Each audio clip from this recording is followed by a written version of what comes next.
3, 2, and 1.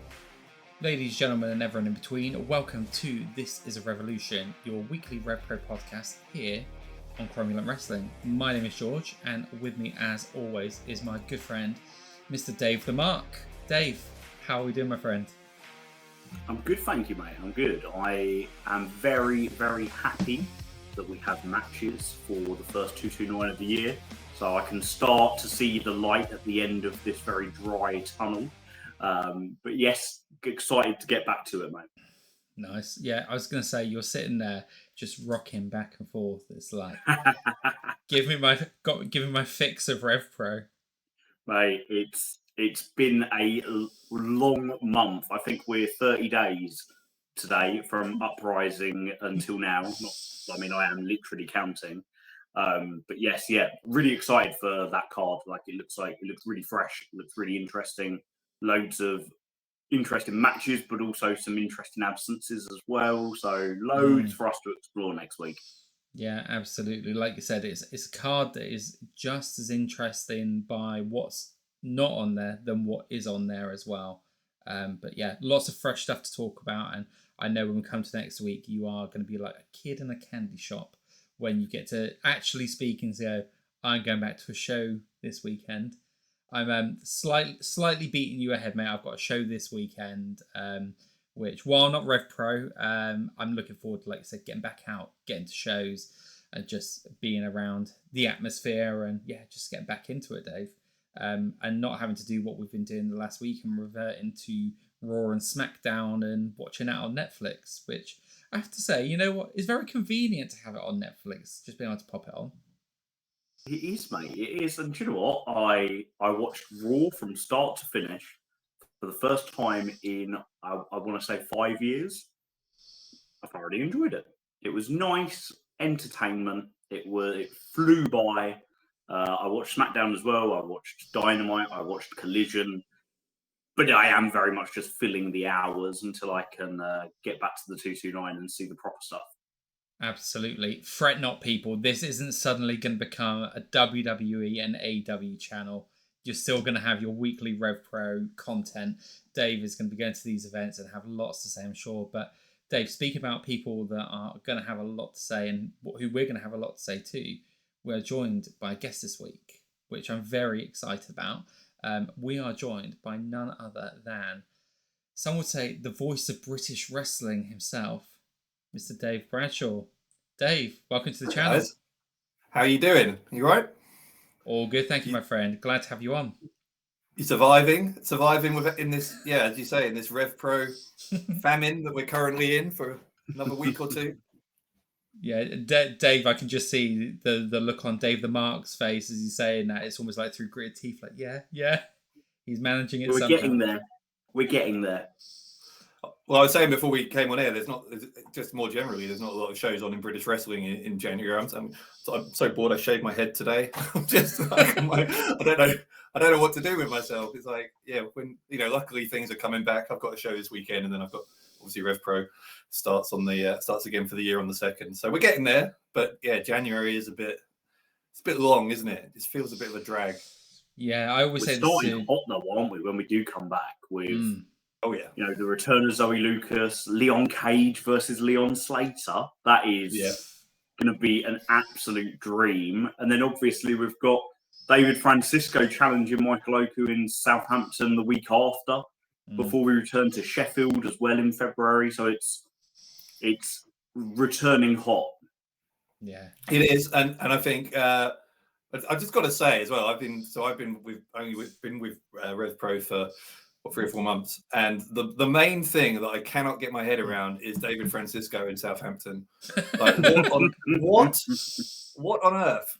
Like, I feel like I'm the bad guy at, commentating on why David Francisco is not a good human being there, because I feel like the whole crowd is against me.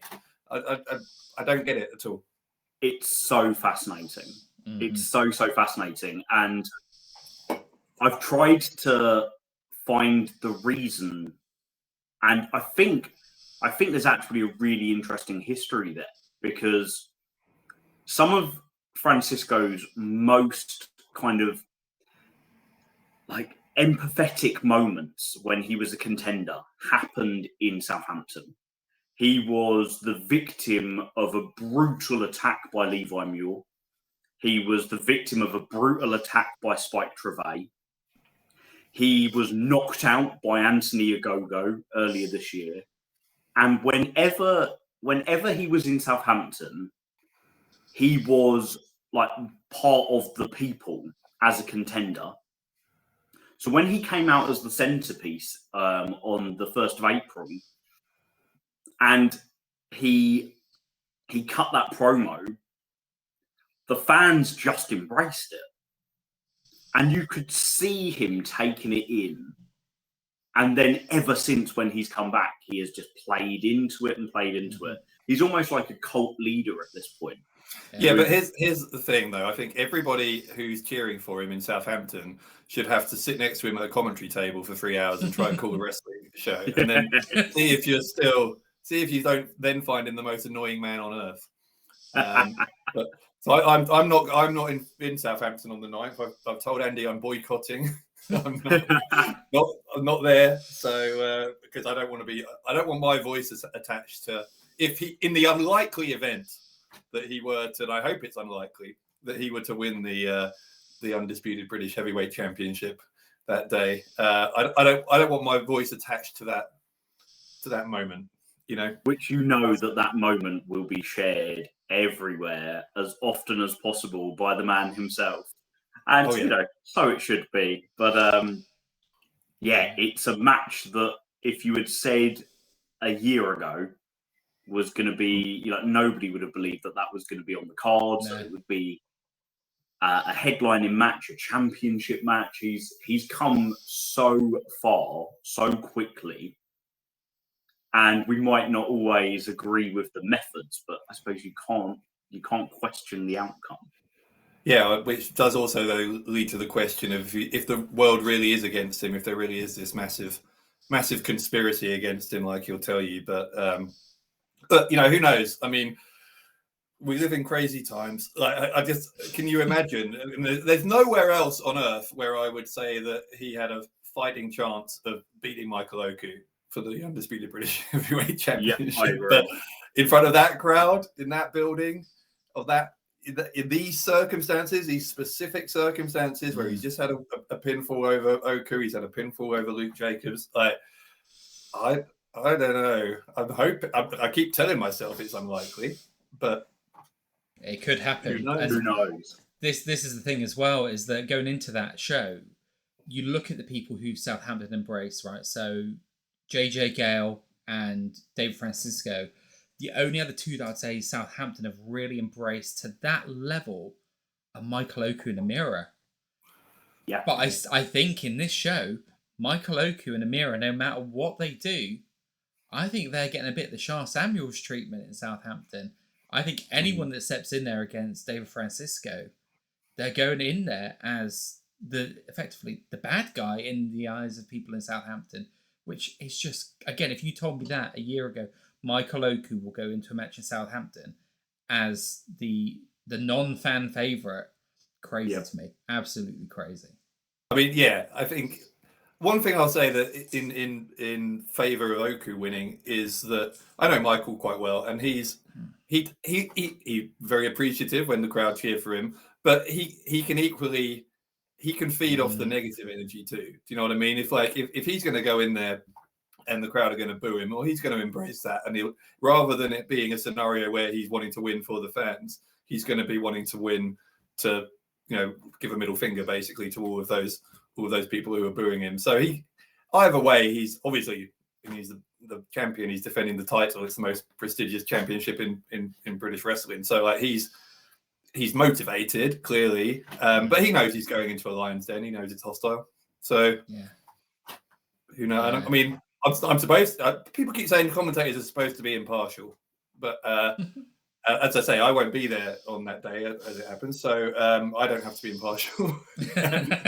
I know who I want to win. Yeah, it's definitely going to be an interesting match, and we've often said on this channel, especially over the last 6 months, that with Michael Oku, at times that mask of the fan favorite has slipped a little, and like you said, allowing when the negativity is there, almost having that feed into him a little bit. And I do wonder in that kind of environment just how far he and Amira could really let that go. Be really interesting to see. Really looking forward to that match. He knows what it is now to lose his championship, and to have it back a second time makes me think that he will be clinging to it for as long as he possibly can, and will do anything to avoid having it taken away again. I think also he reveled in defying the naysayers at Uprising as well, because I think there were quite a lot of people, as good as Michael Oku is, who were saying, "Man, Luke Jacobs is it's been Luke Jacobs' year in British wrestling and in RevPro in particular," and that the smart money was supposedly on Jacobs to retain. I know I had several people who weren't at the show text me in the 2 or 3 hours after we went off there saying, "Oku won?" I'm like, yes. I mean, how is that a surprise? Like, he's Michael Oku. You know, it's never a surprise if someone that good's going to win. But I think he's already enjoying that sort of not underdog status. I don't know what the word for it is. Enjoying that status of proving the doubters wrong. I think as well, when you're looking at that year, because I did it as part of just a bit of a side project I was doing, Dave, and looking at kind of where the wrestlers were going in 2024, and like when we're quantifying it actually with some figures and stats behind it, Luke Jacobs was far and away by the first half of the year just above everyone. Like I think he had it was almost double over where Michael Oku would have been if you'd taken form and all of this stuff into account, which is crazy given just how great a year and reign that Michael Oku had as well. And I think that maybe is part of it there. Is like I said, it's not an underdog, because Michael Oku is not an underdog. Like he has had such a fantastic reign. But Luke was just operating on that different level to everyone last year, that it just felt like an impossible feat for anyone to beat him in that form, which again is feather in the cap to Michael Oku of, again, what he's been able to achieve. Oh, 100%. And I think we will see as this year goes on, because there's always, there's always these rumors about Michael Oku and his future, which is testament to the fact that so many of the world's great wrestling promotions want him. And so there's always this, he's going to leave. Michael Oku is fully committed to being the best undisputed British heavyweight champion that he can be. And every part of him wants this second reign to be just as good as his first. So he's not coming into 2025 thinking that, this is a temporary thing. He wants to be the champion here in RevPro for the long haul. And if Luke Jacobs can't beat him, as he couldn't at Uprising, then with the record, as you said, Luke Jacobs had a better record in 2024 than anyone, then are we getting to a point now where who can beat Michael Oku? I honestly don't. The candidates for who could beat him must be on, less fingers than you've got on one hand. And I would, one person I will say is on that list, probably based on what I've seen when they last competed, is Ricky Knight Jr. And obviously we've got to factor him into this new year after what happened in those shocking final moments at Uprising. But yeah, you'd struggle beyond those two and maybe a couple more names to think who would have much of a chance, who you would put in any way as sort of not even a favourite, but on an even playing field with Michael Oku. Yeah, he's also done what only a select few have ever done in regaining the undisputed British Heavyweight Championship. Tomohiro Ishii and Zack Sabre Jr. are two people that have managed to do it, but now Michael Oku as well. And that's a huge achievement when you think that he did it at his very first opportunity to do it. He had the Global Wars match with RKJ, which was the number one contenders, and he won that. And then he beat Luke Jacobs at the first opportunity at Uprising.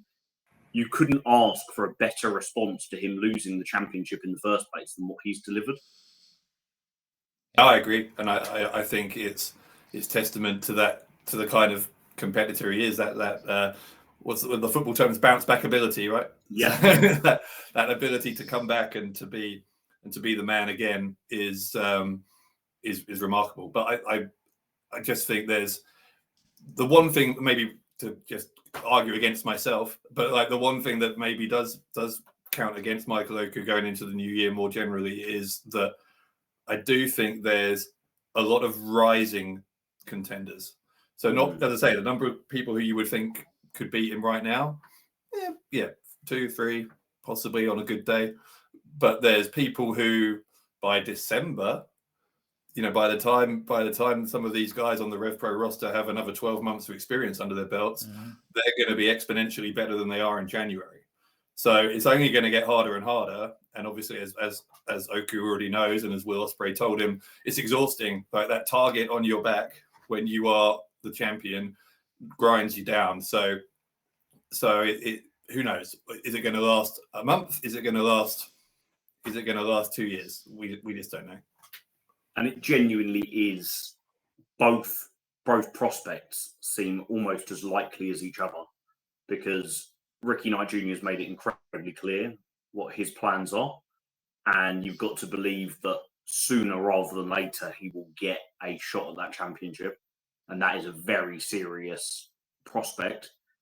But similarly, Oku managed to overcome everybody that stepped in front of him except Jacobs on the second occasion when he was champion the first time. So we could be, any title defense that he has is going to be, there's going to be that real feeling of jeopardy as to the outcome, because everything is going to be so tight. And like you say, there are so many wrestlers at such a young age in Revolution Pro Wrestling who are on the cusp of taking that next step up and leveling up.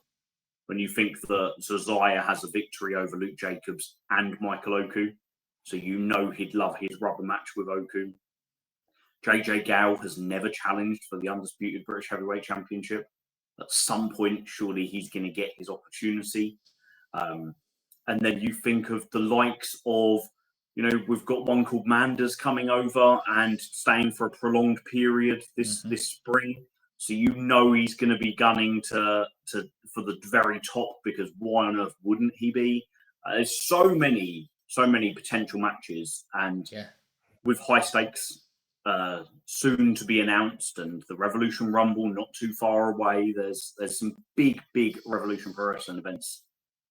Yeah, I mean, just to say again on Ricky Knight Jr. in particular, that he's just so motivated, obviously, to bring it back, especially after what happened with his first title reign and then losing to Oku at Global Wars. Like, I consider it one of the largest mistakes of my career when I chose to get in the ring with him. It was a little overzealous. It was like my second show in RevPro when I decided to get in and ask him what his plans were after losing. And you only have one of those moments where about 5 seconds after you've made a decision, you realize it was a really bad one. So at that point, I'm like, how can I salvage this so that I don't end up in the hospital? And so I asked him questions as quickly and as politely as possible, and then left. But I find him terrifying. So for Michael Oku to stand across the ring from him, I just wanted to get out of there after being in the same 16 by 16, whatever it is, space within for 10 seconds. I was like, this man is dangerous, and I'm in the wrong place. Absolutely. That night, the 229, that was really interesting, because Dave and I have spoken a lot this year about how Ricky, at times, it feels like he's never really tried to dial in to be that ruthless killer that he clearly has in there. And how has his year turned out? It's had its ups, it's had its downs, but it never really looked like challenging. And then after that match at Global Wars, that number one contenders match, and you just saw him sitting there and how lost and dejected he looked. And then coming back, and as you said, the way he was that night, and then just disappearing for as long as he has, and coming back and making that statement as well. I think we've got a Ricky Knight Jr. who's going to be a lot more dialed into what he's going for, much more singular focused in going for that British Heavyweight Championship. Yeah, I mean, another one who's going to revel in proving people wrong, I think. People who think that he's people who he thinks are underestimating him. The Knights obviously have a very long lineage and history in British wrestling, and they, with some justification, think they're the sort of the first family of British wrestling. They often don't think they get the respect they deserve, and so they're going to beat it into people. And that's that sort of ethos, I'm sure, has been with Ricky Knight Jr. since he was a kid, and never more so than now, when he believes that the person who's carrying the championship, the people who are in line to challenge for that title, he thinks he's better than all of them. He thinks he could beat all of them up, and he might be right. So, I mean, yeah, come prove it. And I think there's every chance he will. A motivated Ricky Knight Jr., but an extra highly motivated Ricky Knight Jr. is quite the scary prospect. Yeah, 100%. So I've said it before about lots of wrestlers that sometimes they don't achieve their potential until they kind of let everything out. And sometimes I think people will hold back because they don't want to go down sort of the dark path, and they want to do everything the right way. But embracing that's when that can be released. We see it. We see it across the professional wrestling landscape. I'd argue that when Will Ospreay kind of embraced that side of his wrestling, that's when he leveled up to where he is today. And it's a case now where you think, if Ricky is prepared to go to that darker place, it doesn't bode well for anybody that's in the ring with him. And I'm sorry to jump around, but we've seen that as well in RevPro very recently. As soon as you're saying that, I'm thinking, I know he didn't end up winning the match in overtime, but we saw that from Leon Slater, right? In the Ironman match with Josiah, when things weren't going his way. Leon has this ruthless streak to him, and it sort of came out there in that sort of second half of the match against Josiah, and ultimately that's sort of what carried Leon through. But in the end, it was kind of a coin toss whether him or Josiah was going to win. But there was a period in that match where it looked like Josiah was firmly on top. So Leon found that extra gear, that kind of that, not evil, that's the wrong word, but you know what I mean? That sort of like that dark place that you sometimes need. And there aren't that many wrestlers who have that single-mindedness to take it to that position. Ricky Knight Jr., from what I've seen, is certainly one who does. Leon is. I think Michael Oka is, actually. Jacobs, there are a few. And those are that is one of the elements that kind of separates the good from the great. And we've seen it in a few young talents recently, which is fascinating. Yeah, I think touching on that Iron Man match, Dave. What was that like to be on the call for? Oh my god! Like, it was my first one ever, which was cool. Like, I've been commentating 15, 16 years nearly, and like I realized, I've done hour-long matches before because I've done rumbles and stuff, which tend to go over an hour. But like to do an Iron Man match like that is because you're telling it's harder than a rumble. Rumbles are chaotic, right? Because there's 15 different things going on, and ultimately you need to just call what's on the screen because that's what the viewers at home are seeing. But there are, if you get stuck, there are 6 different stories going on at the same time. Whereas when it's just one-on-one, just 2 guys in there, like there's nowhere to hide. You have 60 minutes. You have to keep the audience's attention for that whole time and tell a compelling story, in part through my words. I have to help them to tell that remarkable story that they're trying to tell. And I just thought that it was my match of the year. I mean, I haven't seen every match in RevPro. As I say, I was only here for the last third of the year, but I'm blessed enough to commentate in lots of other promotions, Britain and Europe, and I think it's the best Iron Man match I've ever seen, including in WWE. Just in terms of keeping the crowd's attention for that amount of time, and just the drama and the story that they were able to tell. And then 20 and 22. I'm going to be 42 in a couple of months, and that then I'd be the combined age of Slate. It is insane. And I understand. I know it was Dave Meltzer now famously said prior to that match that it would be could be feast or famine sort of thing to put 2 young guys out there like that. But the weird thing was, those of us who know them none of us doubted it would be a feast, and that actually itself is incredible because yeah, they're barely adults. Like, they're among the best, if not in Europe, then in the world. I think that's one of the things that people feel. And you touched earlier on with Leon Slater how he can tap into that dark side a bit more. And one, he's so personable with people anyway that you forget he's got that in him. But that's the experience that, with being 20 years old, he's still got that experience. It's incredible. Like, and to put him out there, like you said, go, yeah, like we know they've got this. What was interesting for me is the point you said about being your match of the year, because we did our end of year special, and famously to Dave, I didn't go to Uprising because I had other things at home I didn't really want to be out and about events for, but that was the match that made me go, okay, I'm fine, I'll happily watch this one on TV, because being there live, Ironman matches are one that you said, they don't grip me as much, because if I know how long a match is lasting for, it takes away some of that drama for me. Watching it on the TV, hearing your call alongside it, the crowd alongside everything, the way it was presented on TV, it flew by for me. And it was really funny that it was ended up being my second favourite match of the year behind Will Ospreay and Michael Oku, which when we got to the first half of the year, if you told me, oh, there's another match which is going to rival, and in my mind it did come close against Leon Slater and a guy we've never even seen yet. And so again, I think that shows with RevPro again. Shah, I think was it Shah on the documentary on YouTube says RevPro sets the curve, sets what is out there. That's what they did again, finding the best talent, bringing it out. I just thought it was a fantastic match, and I knew after I saw it was going to feature highly on my list. But yeah, that was my second favorite match of the year. I loved it.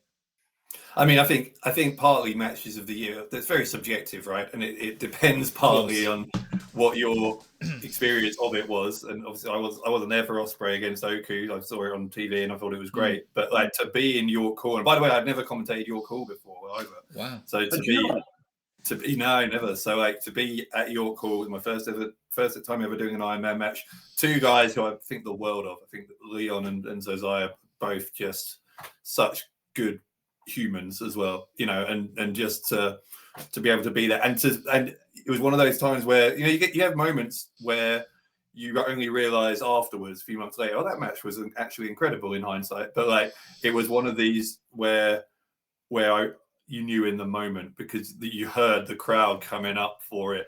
Like, even half an hour in, they were there, and then it just was non-stop, and I was like, this is. I looked over at Andy, actually, who was sitting near. I mean, I couldn't say it because obviously I was on air, but like, just a facial expression to say, "This is cool," like, yeah, and it was. That I definitely remember permeates. thinking to myself that I want to give it like a week and then watch it back, take all of the subjectivity out of it, of being there live. I was sat on the balcony watching down on it, and see how well it stands up when you take away that live experience. And I think it was even better watching it the second time, because I picked up on all the little things that I didn't notice being there live, adding on knowing how it was going to end, seeing how they built to that. And it was just, not only did it stand up, but it was even more enjoyable on second watch. Yeah, there's lots of Easter eggs in there, I would say, from both guys, in terms of like the people who've influenced them and how they brought that into the game. Like Leon with Frankie Kazarian using his moves a couple of times, and various other bits, you know, and just some callbacks to other stuff. I was like, it was a masterpiece. Just, I mean, it almost sounds over the top, but if you haven't seen it, go see it. It was. You said yourself about your favourite 60-minute Ironman match. There are so few precedents for them to have used for research and for comparison in like the modern era, because from all the Ironman matches I can recall, the only one that I can recall from the TJP versus Josh Alexander in TNA was a 60-minute Ironman match maybe 3 years ago, from an American company. I don't recall another 60-minute Ironman match from any American like TV company not for a long time. There's been like 30 minutes, like Kenny Omega versus Pac for AEW and the like. But the difference between a 30-minute match and a 60-minute match is enormous. Yeah. I'm trying to think when WWE last did it. Was it Cena and Orton? Oh, maybe. Like, I'm looking. It's a while. Yeah. I'm looking because the one that jumped out to me immediately when I think of WWE for Iron Man matches, one was the 30-minute between Kurt and Brock, and then the other one is Triple H and The Rock. That is in the more modern. I say the more modern. God, that was still 25 years ago. But it's not one that they do very often, is it? And that Triple H one. Let's see, Cena and Orton. WWE. Such a tremendous amount of trust from Andy in both Cesaro and Leon, and hugely brave booking on his part. But it was really interesting, as you say, that nobody that knew them felt it was a risk. Yeah, I mean, Andy, I think, has put a lot of faith in Josiah over the past year, and it's just every time he does, he repays it tenfold. So you can't fault it, can you? You know, and obviously Leon's doing great in RevPro. He's also in TNA, and he's conquering the world at the age of 20. So there was no doubts there either. And they just, I mean, you sort of thought, they're going to do this great. But even so, seeing it was still like, oh, this really is something. And especially with the everybody in your call was locked into it, which is hard. I remember, like when it first started, the first few minutes, you could see that there were some people that took the opportunity to go and get a drink from the bar, which is often the case. But the way that the bar works in your call, you can still be watching all the action whilst you're queuing. And then once everybody was like back and settled in, so they'd once the first couple of minutes and the entrances had occurred, you could almost feel the crowd being physically drawn to the edges of their seats, and the volume getting louder and louder each time they brought the fans up. It was, I think, the crowd psychology of the match was incredible as well, just in terms of the pacing of it and the way they got the reactions that they wanted all the way through. And people forget as well. It wasn't the main event. It was the first. It was the first half main event right before the interval. So one of the things I found challenging, so I can't imagine how the wrestlers felt who had to follow it, was after that, which was this epic, more than an hour in the end, like how to then reset and to get back into the rest of the show, which was great. The rest of the show was awesome, but like after you've been through that, to be able to go on and to, people to be able to follow that and still put on an incredible second half of the show, those people deserve credit as well, because I mean, top to bottom, like Uprising was. I was saying, like, I was saying to someone a couple of days ago, I was like, they were like, "Oh, how was your Christmas?" And I was, you've always got like something you remember a particular Christmas for, whether it's particularly nice, like family gathering, or it might be a bad family argument, or something that like, oh, this is why I remember Christmas 2022 or Christmas 2018. People say to me Christmas 2024, I'm going to be like, oh, it was the feast at York Hall. And that's how I will remember it. Like, it was 4 days before Christmas, and I was smiling for about 2 days afterwards. It was just stunning. Yeah, it was such an amazing show. I just having a look. You're right. It was John Cena versus Randy Orton, 2009. That was the last time an hour-long Iron Man match. What's really nice, I'm just looking at Wikipedia, and it's got the Iron Man match history. Down the side, it's got WWE, TNA, WCW, AEW, RevPro. That's some nice company to be alongside, isn't it? Yeah, love it. Yeah, it certainly is. So, Dave, you touched upon the fact that you've been with RevPro now for about 4 months. Tell us a little bit about how you came to find yourself in that position and those conversations with Andy to get you part of the team. Well, I've known Andy for years. So I started commentating in 2008, and it was a company that Andy was refereeing and booking for back then, which was called IPW UK, which no longer exists, or at least not with that name anymore. And so my first show was an IPW UK show, and my first 2 or 3 years, it was probably sort of the main promotion that I did. But then I left the UK in 2011 because I went and did a master's degree in the US, and so I wasn't, and I didn't do anything to do with wrestling. I was there for 2.5 years, so I didn't come back till the end of 2013, start of 2014. By then, Andy had left IPW UK and started RevPro, and there was the beginnings of this sort of boom period in British wrestling. So like Progress had started, and ICW in Scotland, and all of those kind of things. But I wasn't even sure if I was going to get back in. I wasn't coming back to the UK to resume being a wrestling commentator, particularly, as much as I'd enjoyed it. I was just coming back because I'd finished my time out there, and I didn't really know what I was going to do. But then one thing led to another. I ended up doing some stuff with Wrestle Talk, which at the time was now it's a big YouTube channel, obviously, but it used to be a TV show on Challenge TV after Impact on a Sunday night. So I did some interviews with some wrestlers to go on there, and then by like 2016, we ended up doing What Culture Pro Wrestling, WCPW, which became massive overnight and was just and at that point, I'm doing shows with Bret Hart and Cody Rhodes and Kurt Angle and Rey Mysterio was just. I walked around a corner once and Rey Mysterio is there going, "Hey," I'm like, "Hey," it's some things you look back on that are kind of weird. But yeah, at that point I was like, okay, yeah.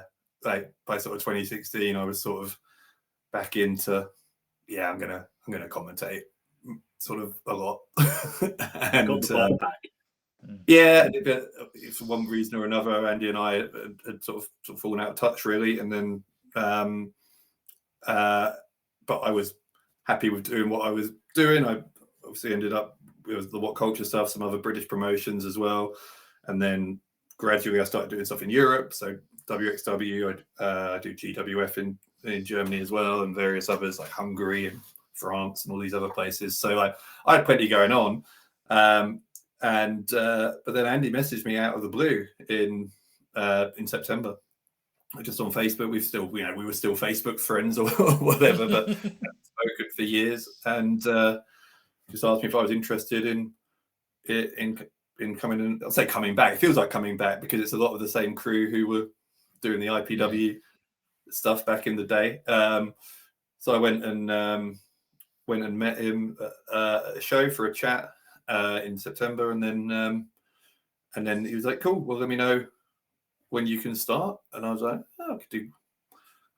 I hear you going to the Doncaster Dome, so that sounds fun." And so that's how it happened, really. What an incredible first show to have under the RevPro banner. Yeah, it was funny because I walked in and like some of the British guys on New Japan have been at various points in my career good friends, like Zack Sabre Jr. is another one who sort of 08, 09, 2010 in particular. We were really good friends. We used to go out with Andy. Like that was sort of kind of part of the crew, and and I hadn't seen Zack for 5 or 6 years. I think the last time I saw him was on a What Culture show probably, and he's not really on social media, so it's not like we haven't been messaging particularly, but just to see him and to give him a big hug, like it was 4 or 5 days after he'd fulfilled his lifelong dream of winning the IWGP World Title was incredible. Gabe Kidd, to see him because I've known Gabe since he was a wee nipper. He told me apparently the first time I met him was in about 2010, and he was training in a gym in Nottingham under sticks, and apparently he was like 10 years old or something and said hi. And I was like, yeah, okay, cool. Crazy. And then years later he's 19 or whatever he is in What Culture. And he told me that story, and I was like, oh, okay. But I knew in What Culture he started out as his first sort of main storyline. For those who remember, he was a manservant to one of the other wrestling characters we had on the show called Prince Amin, and then he sort of was this guy been on a losing streak, couldn't win matches, and then finally beat Cody Rhodes for the internet championship that we had in What Culture. And then from there, sky was the limit. And so I had to see Gabe again was great. And then people like a lot of the sort of stalwarts of those old IPW UK days, RevPro, like Chris and Sarah Hatch. You know, Chris obviously is one of the referees. Sarah does photography. I've known them for years. So it sort of felt like a kind of, it's a bit of a reunion, which was nice. But then you have those weird moments like, it was my second one. I'll tell you about the other one in a minute. But it's my second weird wrestling mark out moment, if you like, at the Doncaster Dome, because I've sat myself down, just putting my suit on and stuff, and there's a guy sitting to my left, and I notice he's got hair straighteners and he's straightening his hair out. And I thought, I haven't said, you got to shake hands with everyone at wrestling shows, and I sort of turned to my side and was like, "Oh, hi, Dave," and he's like, "Tanahashi." I went, "Yes, you are." Yes, you are. I was sitting next to Tanahashi while he was straightening his hair, which was but actually, it was my first time at Doncaster Dome since 2008. I've told this story on a few other podcasts, so I apologize if anyone's heard me tell this before. But I was there for a 1PW show, the old iteration of 1PW back then, and I'd been in the business about 3 weeks. I wasn't even commentating it, but the guy who did production had said, "Hey, we're going to Doncaster to do 1PW. Do you want to just come and you can do the smoke machine or something? You can press the button to release the smoke." I was like, "Yeah." So I went, and then I was in the sort of the backstage toilets at the interval, and I was washing my hands. Just been for a number one, and then was drying my hands, and I turned around. There's his hand sticking out. It's a small toilet. It's not a big room, and there's his hand sticking out. He goes, "Hi, I'm Ric Flair." Wow. And I had a wet hand, and I was like, when someone shakes your hand and they give you that look, like that better not be urine. And so he said, "Hi, I'm Ric Flair," and I was like, "Hi, I'm Dave," and then just sat at the floor and scrambled out of the door as fast as I can. So I think there's something about me and awkward encounters with wrestling megastars when I'm at the Doncaster Dome. That's hilarious. I mean, the Doncaster Dome, when they announced, Dave will tell you, I bought my ticket straight away because I used to go to 1PW back in the day. So when it very first came out, that was my promotion. And I live just down by Southampton, so I'd be 4 o'clock in the morning on the train, travel up to Doncaster for the shows. It was great. Mm-hmm. But and I was at that show, that Ric Flair show as well, actually. And first of all, Dave, I thought I was the only person in the wrestling fandom that had a weird toilet bathroom story with a wrestler. Mine was in the American Airlines Center in Dallas Hall of Fame when I was standing at the urinal, and up next to me came Jake the Snake Roberts. Never realized how tall that man was until that moment, and I was like, holy shit, because I'm not a tall man, I'm a very short man, and especially compared to him. So that was one. But Ric Flair at the Doncaster Dome gave me probably my favorite moment I've had as a fan meeting a wrestler. That area in the Doncaster Dome is obviously quite a big area where they had the merch tables, and I remember people were being queued over one side and you had to walk across to meet him, and everyone was walking across, he was shaking their hands, asking how they were, and I was wearing a old DX baseball jersey, and he sees it and he starts just going wooing at the top of his voice on hopping and crotch chopping me. It was, and because back in that time nobody had video cameras, nobody had a camera on the phone, oh my god, what's this going on? So it all lives up here. But yeah, some incredible memories, and to come back to the Doncaster Dome because that was, apart from when 1PW came back for a very brief cup of tea, that was the last time that I'd been there as well. But it's just one of those venues that has so much history in it that I was walking Dave out going, so from here I saw Steve Corino getting dropped by Abyss. Here I saw this. Here I saw this. Here I saw this. But yeah, it was so lovely. I was like this. I was like that at your call because I hadn't been before. So I was I immediately asked someone. I asked Chris Hatch or someone. I said, as soon as I got into the main auditorium that afternoon, I was like, "Where did Jodie Fleisch do that moonsault from at the British Uprising in 2002. I was over there. I was like, ooh. I'm like a tourist. I was loving it. Yeah, I still don't know how I never went it's to the home of wrestling for me. You're cool. I'm the worst for this sort of thing, like the sort of geeky stuff that no one else will. I've got a friend in Dallas, and it was interesting. It was like I was there just for a weekend. We were going to an NFL game or something, and I was staying at his place. And I was like, he's like, "What do you want to see while you're in Dallas?" And I said, "Oh, we'll go to like the JFK assassination place. There's a museum there. I didn't really know what else there is in Dallas, like in terms of sightseeing. It's a bit morbid, isn't it?" But but then I said, there is one other place I want to go, and it's this. It's a patch of grass by the side of a freeway, like opposite the garage, like it's sort of derelict land. And he was sort of a casual wrestling fan. He'd been into like the Attitude Era. But I said, there used to be this venue there called the Sportatorium, and you're not going to understand, but I'm going to walk around it and just freak out for a minute. And that's what I did. I walked around this patch of grass going, this is where the ring would have been. This Ric Flair's been, like Stone Cold Steve Austin's been here, like the Von Erichs, the Freebirds. Like I was, so that sort of thing that I think is most people cannot understand, but I'm all about it. Yeah, no, I'm with you on that. We had a bunch of people who did the same thing when I went to Dallas for Mania, and there was just loads of us there, and it was like, like you said, people would probably just be looking at, what are all these people doing here? But Dallas, I loved as a city as well. Very, very underrated city. Like I said, there's not much there in terms of sightseeing things to do. Maybe a bit morbid, but I thought it was such a lovely city to go to. Mm-hmm.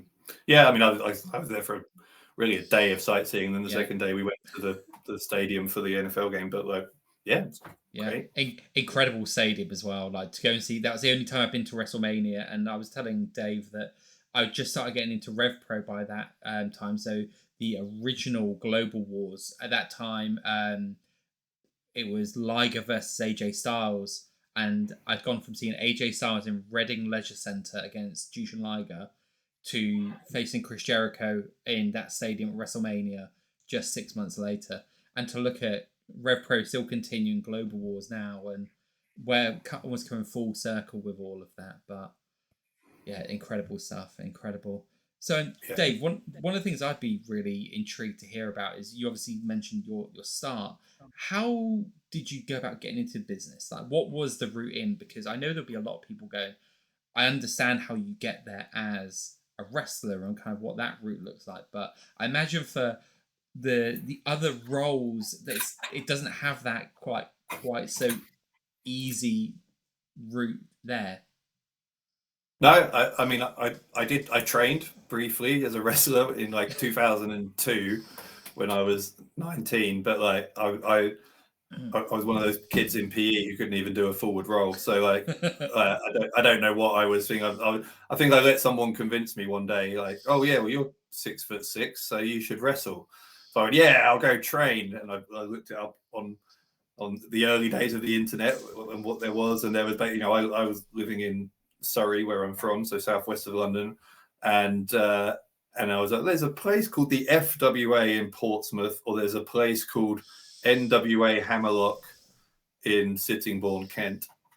Oh, and there's a place called Dropkicks in Essex. Mm-hmm. So I was like, Hammerlock looks easiest to get to. So I went to that for a few, and I think I went to all. I did go to all three like a couple of times, but like I said, was dreadful at it, and I was on my gap year between school and uni at the time anyway, and then for the second half of my gap year I was going off to the US or whatever, so once it was like, oh no, I've got to go, I was like, this is a good excuse to leave, because because I'm not getting anywhere here, I'm just not very good at it. So that was my brief training experience. I know how to do a collar and elbow tie-up, I can transition it into a wrist lock and even into a hammer lock, and I can just about do a back bump, but that's about as far as I got. And then, so yeah, later that year, 2002 is when I went to uni. When I started uni, did no sorts of no organized extracurricular activities in my first year of uni. It was just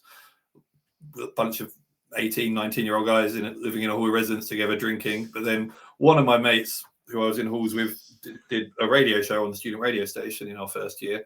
So I was like, oh, and I was like, I guested on it a couple of times, just because it was funny. Like, and then by like second year, I was like, I could do that. So I joined the radio station, had a show in my second year, and then was I wasn't station manager, but I was like head of production or something in my third year. So on the committee of the society that runs the radio station, and I was hosting like the weekly news show and the Saturday sports show and stuff. So I kind of learned, well, first of all, you gain confidence, right, in using a microphone if you're in that sort of fairly safe environment. It's on medium wave across Norwich, but no one was. There was one pizza shop, like a takeaway somewhere in Norwich, that had their radio constantly tuned into us. So all the text messages we got to the studio were from these like 3 people who work in a pizza takeaway. But other than that, I think we had about 4 listeners. So if you mess up, it didn't really matter. And I sort of learned doing this news show, or even doing music shows with my mates.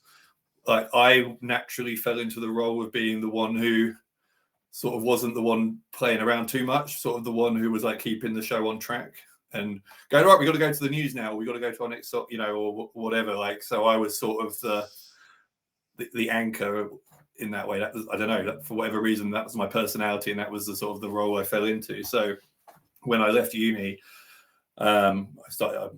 immediately when I left uni, I did some work as a runner in TV and some other bits and pieces. But like, I was sort of missing being on a microphone, which sounds incredibly self-centered. Like I need to be the center of attention, So I,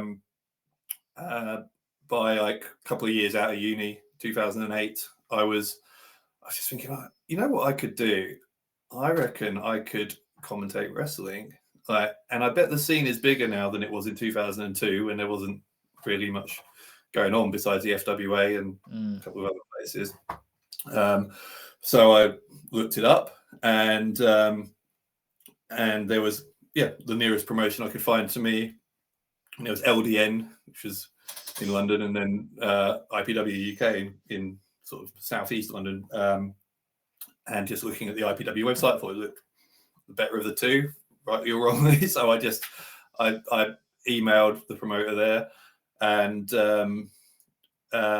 he replied saying, you could. We don't need to comment. I think it helped that I knew what I wanted to be, like I say, because I knew what role I fell into. So by then I was like, it wasn't even that I just thought, I could be a commentator. I knew, no, I would be the play-by-play commentator. I would be the Jim Ross, not the Jerry Lawler kind of thing. And so I said very specifically that's what I wanted to do. And they got back to me and said, well, we don't have any vacancies at the moment, but why don't you come along to some shows as a fan, paying for entries and whatever. So I did. I just made sure I introduced myself to everyone. That's how I met Andy the first time, I think, probably. And the other people sort of who were in charge running the show back then. And then I think the first one I went to was in May, and then there were monthly shows in Bromley Civic Centre. And by August, they were like, Steve Linsky, who was the play-by-play commentator then, man who's done everything in British wrestling. He was stepping down from doing play-by-play. So they needed someone to partner Dean AS, who was the colour commentator. So they said they were running an audition day in a production studio in East London.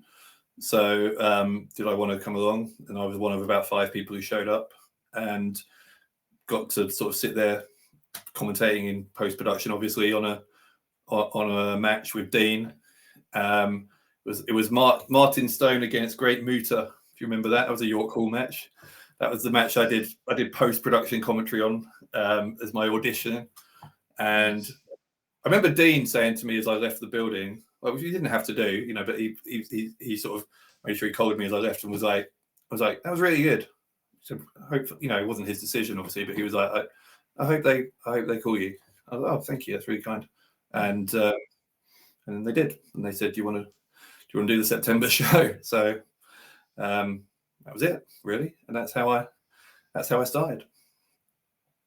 Nice. That's a wonderful, yeah.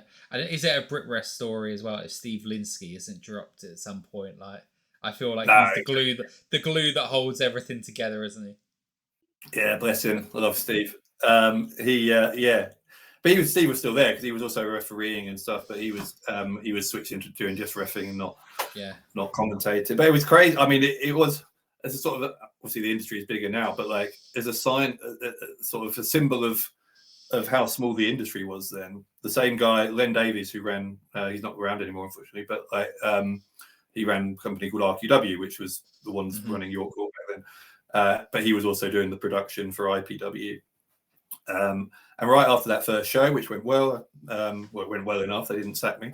And so he said, "Oh, I'm doing a show next week, a 2-night show in Wolverhampton. Do you want to come? There's going to be a load of Ring of Honor guys there." It was a show, they called it Independence Day, in a hilarious pun. And it had like the Briscoes were there, Brian Danielson, Tyler Black, Seth Rollins, Roderick Strong, and then so like suddenly in my second weekend working in the industry, I'm commentating Brian Danielson and Nigel McGuinness and all these guys. And then like I remember the first time I was in a locker room, because obviously I was in a locker room in Bromley the previous week, but for whatever reason, this week in Wolverhampton was the first time I was ever in the room when I heard 2 guys going through their match. And so even though you obviously, you know, that wrestling is predetermined by that point, but like I was like, it still felt a bit like being told Santa Claus isn't real when you get that for the first time. And in hindsight, I'm like, this is actually incredible, because the 2 people who were doing that were Kenny Omega and El Generico, Sami Zayn. So I'm like, the 2. So I always say, like, the 2 people who finally taught me that Santa Claus isn't real in wrestling are those 2. I just happened to, you know, at the time, or Generico was kind of well known in Ring of Honor, but Kenny Omega was really just kind of starting out. He was just sort of getting to be known on the independent scene, you know. So like at the time they weren't big names, but now you look back at it and they're like, oh wow, that's quite a cool story in retrospect. Yeah, I love that. That's crazy. I still remember like I love shows. Go on, Dave. I think you're lagging a bit there. Go for it, mate. Yeah, sorry, mate. I think there was a little lag. I love how Brit-rest it is, that it all stems from just putting yourself out there. Yeah, dropping something in someone. Yeah, and do you know what I mean? Like just,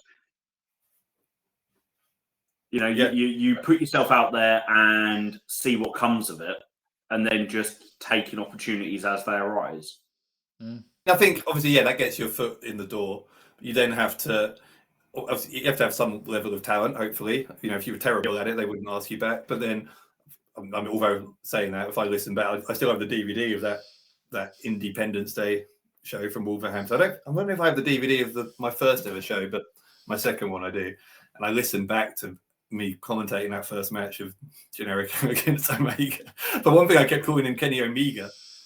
Like, and just in general, like I was like, oh my God, this is terrible.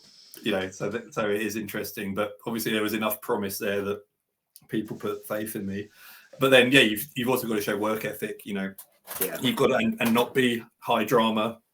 Like if you're 2 months into the business and you've already got beef with 3 people backstage, then it's probably not going to work out. And just that sort of being willing to do stuff like helping set up and put the ring down and just sort of mucking in on that kind of thing was very much appreciated then. It is now as well, but like there tends to be more people around now to help with that kind of thing. There's more trainees in general, for example. But like in those days, you know, being willing to go the extra mile and do stuff, and also socializing, by the way, like it's a social business. People don't realize that, I think, sometimes. But after all the IPW shows, we used the whole crew used to go for a big Chinese meal at a restaurant in Orpington, just down the road from Bromley, and I made sure I went every month to that. And I met several of the people I'm now a good friend. I think Shah may be one of them. Like, you know, the first time I properly had a conversation with some of these people was sitting around a restaurant table after a show over a couple of beers and some food, you know. And that's how you build those networks and how you then become friends with people and they trust you. And it's very much it's a business of trust and and respect, which I like. You know, I think there's something to be said for it's. I always find it funny, as a lot of people find it really old-fashioned, that whole thing about shaking hands when you arrive and when you leave a wrestling show, and I can understand why it's a bit stressful. And the first time I did a show, Dean A.S. told me, yeah, you got to shake everyone's hand, and I thought it was a rib. I thought he was like, really? Do I have to go and shake everyone's hand? That seems like a lot of hands.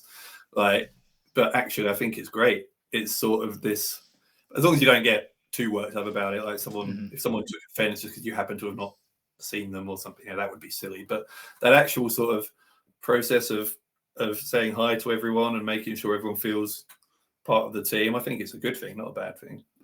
So it's one of the things I like about wrestling. Yeah, and like you said there, that's what it is, right? It's part of a team. You've got the wrestlers who go and do their stuff in the ring, but they couldn't get everything they get without the guys who set the ring up, the guys who are there commentate on the match, the people who go out and promote the shows. All of that plays into giving that show. I think that's amazing. Dave, what would you say the biggest differences you've noticed between when you started on the scene to now in the British wrestling scene? Because I had a very a period where 1PW was kind of my into the British wrestling scene, but that was still very highly like import heavy at the time. So to me, it wasn't true Brit Rest. But then I didn't come back to RevPro until about, I think it was 2014, 2015 time. So in between where you started to where things are now, what's the big takeaways that you see? There's a few. I think the even just being away, like I said, I was away for 2 years in sort of 2011, 12, 13, 2.5 years. And then even just, those two snapshots of mid 2011 to the start of 2014, it was wildly different, because one of the things was just the level of quality of the wrestlers, and then but also like everyone had upped their game on the production value front as well, because you had to, because everyone else was, so it was this sort of rising tide kind of thing. More recently than that, if I had to pick the biggest change in British wrestling, I think it's the exposure and the quality of the women's scene, because like anything, sort of British wrestling at the time would reflect what the big dogs in America were doing, right? And as we know, women's wrestling wasn't treated with the respect it should have been for a very long time.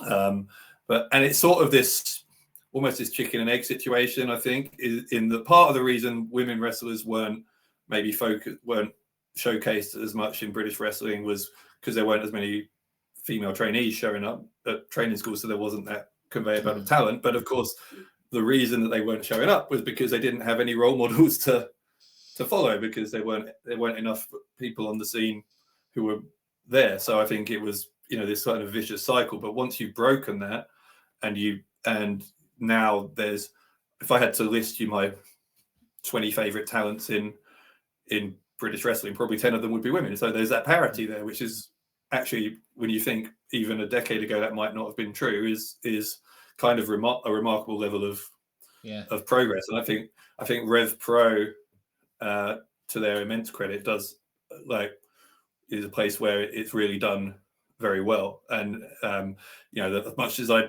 don't like them, the Cutthroat Collective is a good example of sort of a dominant heel faction being brought in a way that I can't think of any other British or European promotion, or even any promotion that's done it in that way. And Andy, I think, again, to his immense credit, one of the notes he's given me on my first few shows, before I went out for stuff, was actually at Uprising. He said, not that I was going to anyway, but he said, don't call this, like the Kanji and Serena Deeb match, for example, was like, don't call this a dream women's match. It's just a dream match, right? It's an international dream match. It's not an international dream match in the women's division. It's an international dream match, full stop. And that's true. Like there's this depth of quality now on the sort of the women's scene in British wrestling, and increasingly across Europe, that equals the men. And it just goes to show that once they were given that opportunity, that there's now that sort of corresponding conveyor belt of talent coming through. Everyone I know who runs wrestling schools say they've got plenty of great female talent coming through as well as male talent. So that's a big change, and obviously a very welcome one. Yeah, I'd agree. I The remember importance of representation, isn't it? Yeah, but I mean, but again, it's one of those things where Andy quite rightly, I think, says like, we're not gonna, be a promotion that just puts a token women's match on the show. Every match that's on a RevPro card is going to be there on merit, and naturally, because there's so many good women wrestlers now, that means that there are often 2, 3, 4 women's matches on a card. So it just goes to show that the women's wrestlers, trust me, I know quite a lot of them, and they don't need they don't need charity. They just need the opportunity, and luckily they've been getting it in more recent times, which is great, and I'm sure it will continue. But long may it. Yeah, absolutely. We often say on this as well, like people will talk about, women's wrestling is a niche, and to us it's not. It's just good wrestling is good wrestling. You touched on it there about the Kanji and Serena Deeb match. One of my favourite shows I went to last year was Maiden Voyage on Pro Wrestling Chaos. I thought that was a great example of, again, giving women time to have these matches, giving them the exposure. And Sapphire Reed and Lucia Lee, that was one of my favourite matches of last year anywhere.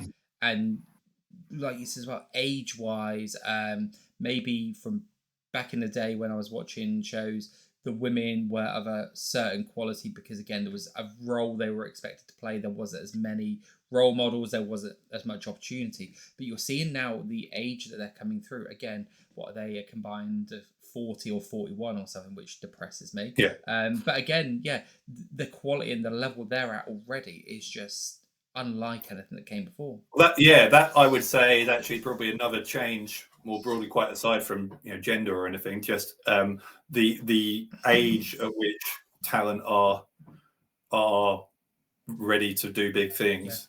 Yeah. I don't even know why that is. I don't know if people are starting to train earlier, or whether just the quality of training is such that they're getting good quicker. I don't know, but I mean, even now it's fairly remarkable. Say that Leon and Josiah at their young age could carry a 60-minute Ironman match, but 10 years ago, if someone had suggested putting a 20-year-old and a 22-year-old in that position, I think it would have been insane.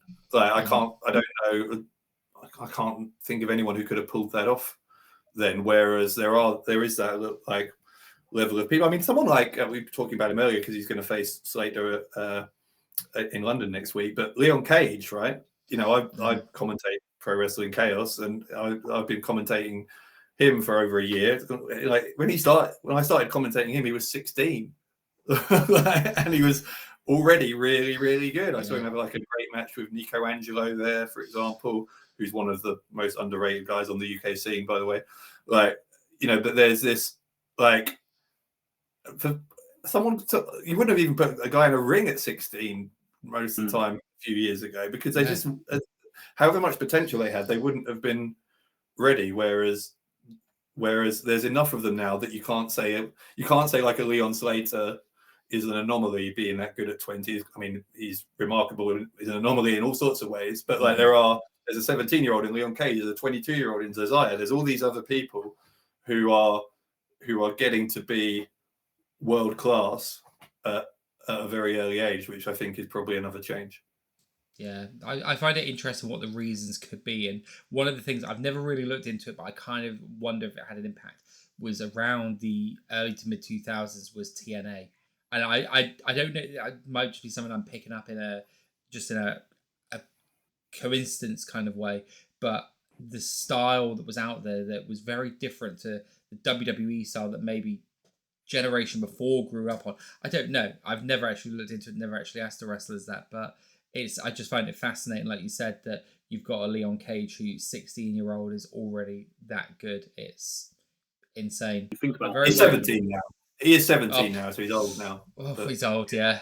Oh. You think about British and Irish representation though around the world, in the sense that you turn on WWE and you see Finn Balor and Becky Lynch and Drew McIntyre and Sheamus. And you turn on AEW and you see Will Ospreay and you turn on New Japan and you see Zack Sabre Jr. and there's now this precedent for how you can go from being a young British person, a young Irish person, and to see how you can achieve these what at one point would have seemed like completely implausible goals. Now there is a pathway which is going to be incredibly hard, and it's going to take a huge amount of dedication and luck to get there. But then there's the mentality of that seems to be from across young people now that why not me? Why can't I do that? If I push myself for it and I lock into it and I apply myself to it, there's no reason why I can't achieve that.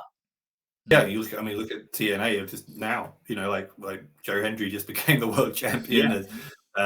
Subculture of Danny Luna in particular, I think that all subculture are doing incredible things there. Leon Slater is there. I think it's testament to, as you say, since the 2000s, just how strong that UK scene has been, because it really was. I'm hopeful, and I don't think it's unrealistic that we might get there again as a scene, but like that sort of peak of maybe sort of 2017-ish, when Progress were running Wembley and the ICW were running the Hydro, and RevPro. I don't know when RevPro started doing York Hall, but they were at the peak, sort of right up there as well.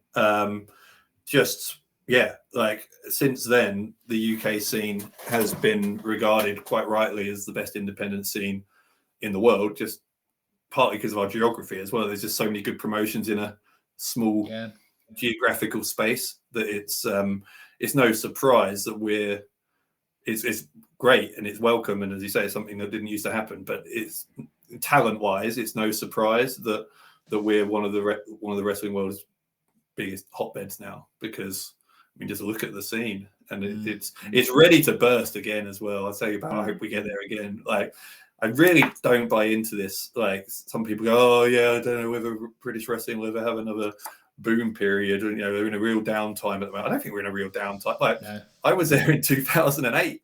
That was a downtime. That was like to say that there's not there for a while. There wasn't quite the buzz that there was in 2018. It's like, but that was a sort of an all-time high in the post World of Sport era, the past 40 years or something. Like, and to see that we now have that, as we said, young talent coming through, and just a depth of talent. So even if WWE were to, for example, were to start NXT Europe, or if AEW do something in Europe or whatever, and a lot of the current headliners were to go and sign for them again, like what happened around 2017, you don't feel like it, obviously that would be a hit to the independent scene in a way, but like you don't feel like it would be fatal in any way, because there's so many great up and coming people underneath that it would just be opportunity. So I think we're in a good spot as an industry, and I think good times are coming. In the post-pandemic era as well, the world's becoming local again, isn't it? And we're seeing it, how the amount of European talent that are coming into British companies, and the number of British talents that are going out to wrestle in Europe. You look at the 229 card, and we've got Ike Navarro, and we've got Barcelona Blacklist. Golden Boy Santos became a regular last year, flying over from Portugal. And similarly, the number of British talents that are spending weekends in France and in Germany and going out to Denmark and places like this to wrestle. It's the number of opportunities are so high for wrestlers to be able to wrestle as frequently as possible, to get those reps in and to develop their game. Yeah, and I think as I say, I'm fortunate that I commentate several European promotions outside of Britain as well, and I think so. I sort of feel like I'm somewhat tapped into the European scene as well as the British scene, and I think obviously Germany's always been strong. WXW leading the way there, but there's other promotions there as well. But places like Spain and Portugal never really had that much of a scene. People like A-Kid and Carlos Romo came through from from White Wolf Wrestling a few years ago, but they were the sort of felt like they were almost the trailblazers in the modern independent era, for people coming through from Spain. But now, as you say, obviously Josiah, Barcelona Blacklist, I think are stunning. I'm so glad they're back at the 229 next week. Can't wait to see that. I mean, what a tag match that's going to be against that took me by. I didn't know. Welcome back to RevPro, boys. Here's Young Guns. Yeah, right. Like Andy never tells anyone. Don't worry, he certainly doesn't tell me what matches he's announcing. Do you know what I mean? And so, like, I find out when everyone else finds out. And that day, a couple of days ago, when he just started dropping match after match for London, and he announced like Christmas Leon all Cage over and Leon. Yeah, he announced like Leon against Leon, like Cage against Satan. I was like, whoa, okay. And then suddenly there's Barcelona Blacklist and Young Guns. I was like, all right, this is we're hitting the ground running this year, are we? Yeah, So absolutely. I'll tell you who else I like as well is as a talent, I like Damiao a lot. I don't like the company he keeps. I'll say that. but in terms of potential and just and he's another one who just seems to have that killer instinct. You can just see it in his eyes that he's ready to rip someone apart if he needs to. I think he'll go a long way as well. Yeah, I think I recall seeing him on cruiserweight division a nice little hit, shot in the arm. He could. Yeah, I think so. Yeah, he did say on Twitter that he also wants to come to Southampton as well. So Southampton could be Little Lisbon soon, I think. Yeah, Little Lisbon. Yeah, we'll take that. We'll go with that. Dave, you mentioned there about obviously being tapped into a few different promotions around Europe because you're fortunate to work with a few of them. Who are some of the talents that maybe haven't been to RevPro that you'd like to see come across? I think there's on the German scene, Peter Tihoni has he been? I don't know if he's been to RevPro, has he? But he's no, he featured at Double Impact when RevPro went out to GWA. Right. But he caught my eye immediately as well. Yeah, he's champion. He's Hungarian, but he's on the German scene. Really, he's doing big. He's moved to Germany now because he's helping with training at the WXW Academy. But he's another one who's I've known and been commentating on since he was 19. He's now, I guess, 24, but he's still really young, and he's the WXW Unified World Wrestling Champion. He's the GWF World Heavyweight Champion, great high flyer. But he's also recently turned heel in WXW because he was this sort of happy-go-lucky high flyer babyface kind of character, but he's got this sort of this arrogant "I'm the man" swagger to him now, which was a side of him I didn't know he had. And again, I might not approve of it, but it's like there's something. Yeah, you're like, okay, you've got it all. So he's definitely one. He's in the middle of a really big feud over the title with another up and coming talent from the WXW Academy called Elia Bloom, who's also very good from there. So there's those guys. I think. We talked about Spain and Portugal. I think the French scene is thriving. There's like Aigle Blanc, Senza Volto, Joseph Fenech Jr. as he is now. Kuro, I think, is awesome. Rick Salem, Tiago Montero. There's all these guys from the French scene, particularly around Paris, who are excellent. There's a lot. There's just a lot, and again, it's from places that you didn't previously think would produce some of this stuff. Like France haven't really. Yes, I'm not trying to denigrate the history of the French scene, but in modern times, there's not like a huge number of guys who've come from France and broken through into the British scene, say. But I think that's starting to happen. Hungary, again, like Tihoni's the leading light there, but there's a whole conveyor belt of talent, and they've got some incredible trainers. Do you know the Arrows of Hungary? We've had Arrows of Hungary over. For a few different spells. They did a tag league a couple of years ago, but they're such a fascinating team to see. They've got so much presence and always deliver great matches. They are. I think they're one of the best tag teams in Europe, but more than that, they're also partly responsible, as well as some guys from HCW in Budapest. But they're like Icarus and Dover, the Arrows of Hungary, are two of the best trainers on continental Europe. They have this conveyor belt of talent coming through from Hungary. People like Tihoni, there's Eva Kolaski, who's former gymnast who's been doing great things now in the women's scene in WXW and elsewhere. So like, yeah, like it's not just Britain. It's sorry if I'm sounding relentlessly positive, but like we love it, mate. It's really good. Like, yeah, I just think I'm so optimistic about the European scene because there's just everywhere you look. You could it's almost like name a European country and I could tell you a good talent coming from there at the moment, which is not, again, it hasn't always been the case, but the spread of where talent is coming from is increasing. And that's great, right? And companies that are willing to work together as well. We see lots of crossover shows and dual shows across Europe. And RevPro obviously worked with Lucha Libre Barcelona, who are obviously no more. But last year, which is where we saw Zazaya and Barcelona Blacklist and the like, working with GWF, and we know that Double Impact will return again this year in the summer. So it's great to see. George and I have talked a few times about how much we'd love to see this blossom, so that we as fans get to do a little RevPro European tour. Yeah.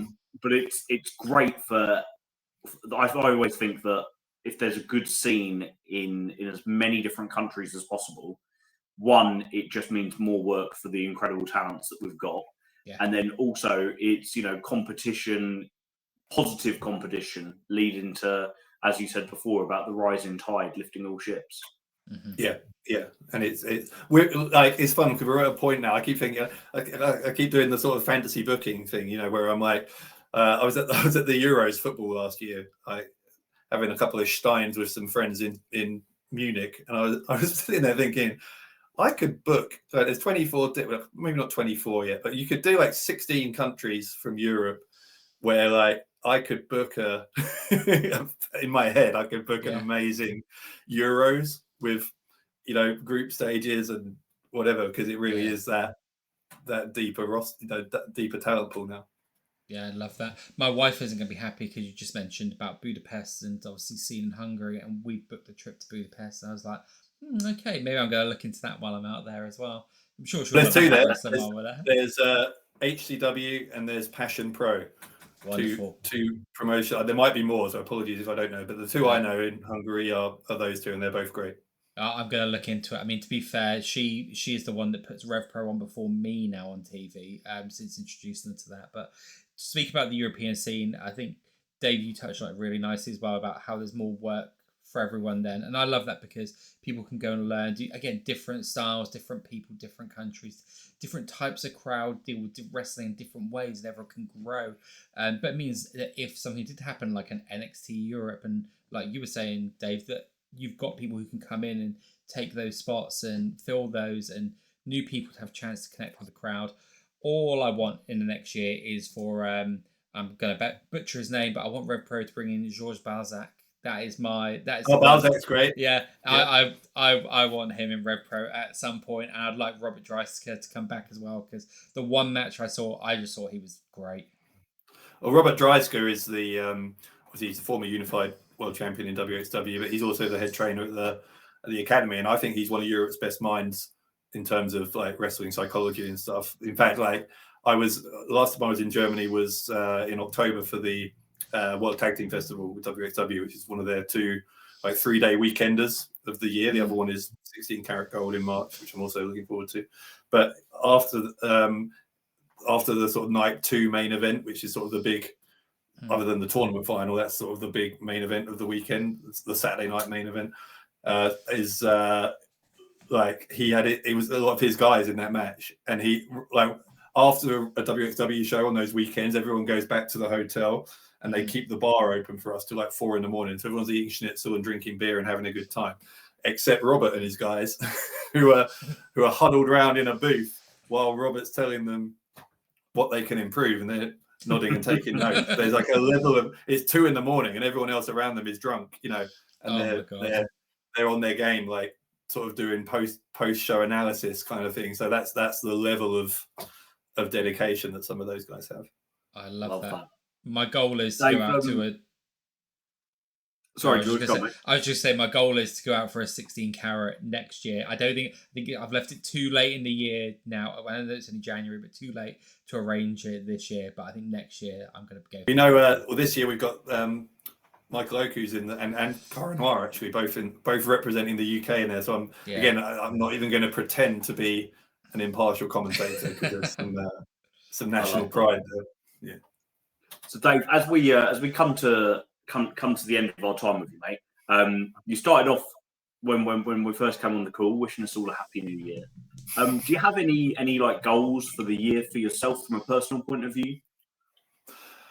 Not wrestling wise, not really. Just, I mean, other than I just like I was this time last year I was really ill, so I had a couple of months off because I got something called Ramsay Hunt syndrome, which is like shingles in your face.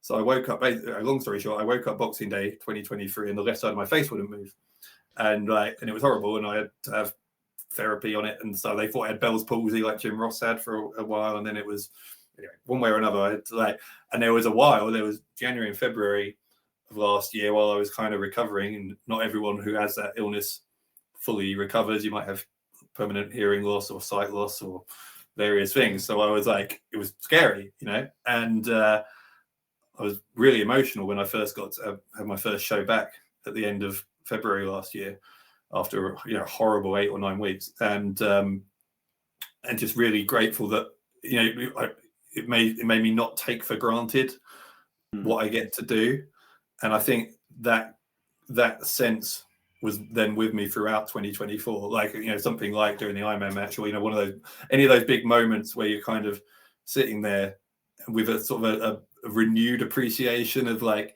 this is really cool, and I've met such incredible people in all these years doing it from all sorts of walks of life, and it's not forever.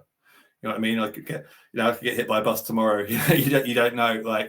And so just to kind of savor that, and to be sort of bit sort of hippie about it, but to be in the moment, be a bit more because I think there was a time when I was like, what's my next move?